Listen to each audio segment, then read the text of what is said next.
Hello everyone, meeting you after long duration of time since I was not well. Now today we are going to start with the NCERT question that is given in the page number 9 and it is based on part 3.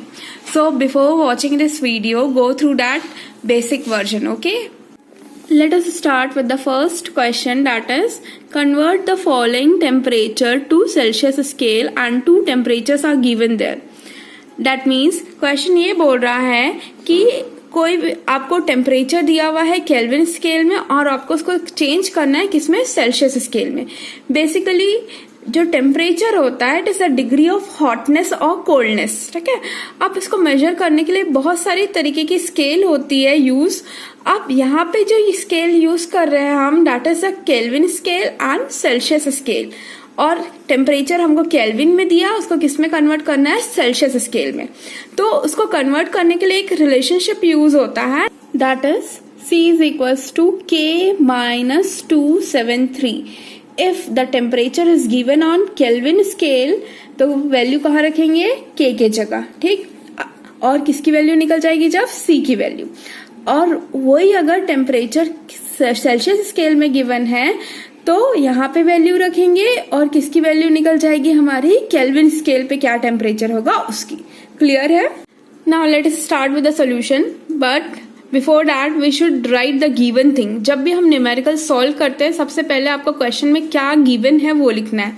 Question में देखिए क्या दिया था हमको, temperature दिया था कौन सी scale में, केल्विन स्केल में. तो सबसे पहले उसको लिखेंगे given temperature on Kelvin scale. कितना दिया हुआ था, 300 केल्विन. ओके, ऑल्सो मैंने आपको बताया था, also we know that the relationship between the Kelvin and Celsius scale is given by the following expression. What is the expression, C is equals to K-273, right? Now also we are supposed to find out the temperature. क्या निकालना है हमको, the temperature on Celsius scale. Celsius पे निकालना है. ठीक है, now putting the values. क्या पुट कर रहे हैं हमने, वैल्यू. देखिए K की वैल्यू कितनी गिवन थी, 300 केल्विन. K की जगह 300 रख दिया हमने, right.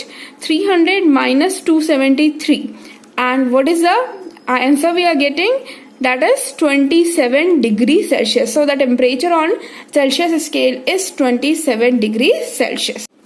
In the same way, see the B part. Here the temperature on Kelvin scale is 573 Kelvin. Now for the solution we know that सबसे पहले क्या लिखते हैं, गिवन. गिवन क्या है, टेम्परेचर ऑन केल्विन स्केल कितना दिया हुआ है, 573 केल्विन. अब फॉर्मूला लिखिए. Also we know that relationship लिखिए, क्या है, C is equals to K-273. Now putting the values, value substitute करिए. K की जगह क्या लिखेंगे, 573 and after doing the subtraction what is the final answer, 300 degree Celsius. So finalized answer कैसा है, therefore the temperature on Celsius scale is 300 degree Celsius. Getting the concepts? See the second question. What is the physical state of water at 250 degrees Celsius and second one 100 degrees Celsius? In this question we are talking about physical state and we know that according to the physical property matter can be classified into how many physical states? 3 physical states are there, right? First one is solid, second one is liquid, third one is gaseous state. आपको ये बताना है इसमें कि 250 degree Celsius पे या 100 degree Celsius पे water solid state में है कि लिक्विड की गैसियस स्टेट में. क्वेश्चन क्लियर है. Now let us start with the answer. See the answer. In answer we had written at 250 degree Celsius. पहले ये वाला देखते हैं. At 250 degrees Celsius, the water is in gaseous state. Gaseous state क्यों लिखा है, क्योंकि हम जानते हैं सेल्सियस स्केल में what is the boiling point of water? The boiling point is what? 100 degree Celsius. मतलब 100 डिग्री के बाद वाटर लिक्विड स्टेट से किस स्टेट में पूरा चेंज हो जाता है, गैसियस स्टेट. तो 100 के बाद 101 हो या 200 हो, 250 हो, कौन सा स्टेट रहेगा, गैसियस स्टेट. ठीक. See the B part. 100 degrees Celsius. At 100 degrees Celsius, both liquid and gaseous state are present because At its boiling point, the liquid water starts changing into gaseous state. कहने का ये मतलब है जब temperature 100 degree Celsius रहता है तो water आपको लिक्विड और गैशियस दोनों स्टेट में मिलेगा। दोनों क्यों? क्योंकि वाटर कुछ वाटर जो है वो गैशियस स्टेट में चेंज होते हैं और जब तक पूरा चेंज नहीं होता टेम्परेचर रुक जाता है। मैंने आपको वो ग्राफ पढ़ाया था जब बेसिक पढ़ा रही थी इस टॉपिक का, तो टेम्परेचर वहां पे कांस्टेंट हो गया था। कब कांस्टेंट हुआ था? एट 100 डिग्री सेल्सियस, जब तक पूरा का पूरा जो लिक्विड वाटर है वो गैशियस स्टेट में चेंज नहीं हो जाता, जब तक वो टेम्परेचर क्या रहता है? कांस्टेंट रहता है। अब ये कांस्टेंट रहता है इसलिए वहां पे कौन कौन से दोनों स्टेट प्रेजेंट रहेंगे? Liquid and gaseous state both are present at 100 degree Celsius. In the same way अगर 0 डिग्री सेल्सियस भी लिखा रहेगा तो it is a melting point of ice. Melt होना स्टार्ट कर रही है, मतलब सॉलिड से लिक्विड में चेंज होना स्टार्ट कर रही है, मतलब कुछ सॉलिड भी होगा कुछ लिक्विड भी होगा। Getting the concept? See the next question. For any substance, why does the temperature remain constant during the change of state? Question is stating that, question ये बोल रहा है कि जब भी स्टेट चेंज होता है तो कुछ समय के लिए टेम्परेचर कांस्टेंट हो जाता है, तो ऐसा क्यों होता है ये पूछ रहा है। क्वेश्चन क्लियर है? Now let us read the answer first.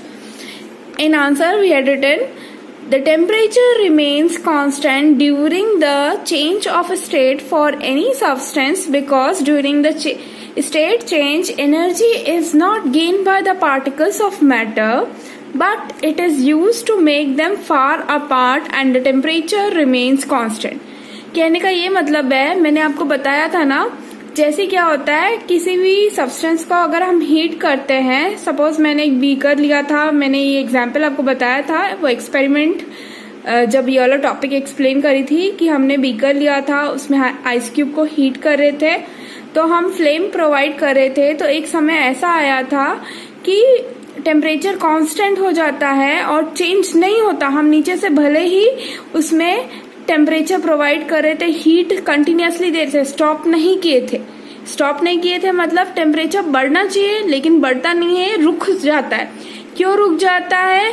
क्योंकि उस टाइम जो एनर्जी है वो पार्टिकल एब्जॉर्ब करते हैं और अपने आजू बाजू जो एक दूसरे में पार्टिकल के बीच में जो स्पेसिंग है उसको थोड़ा सा बढ़ाते हैं ताकि कौन सा स्टेट में चेंज हो जाए? लिक्विड स्टेट में। इसलिए यहाँ पे लिखा है it is use to make them far apart and the temperature remains constant. Clear? See the next question. Suggest a method to liquefy atmospheric gases. That means question ये बोल रहा है कि एक ऐसा मेथड बताइए जिससे जो गैस है वो लिक्विड स्टेट में चेंज हो जाए. Now let us see the answer first. Atmospheric gases are liquefied by decreasing the temperature and increasing the pressure.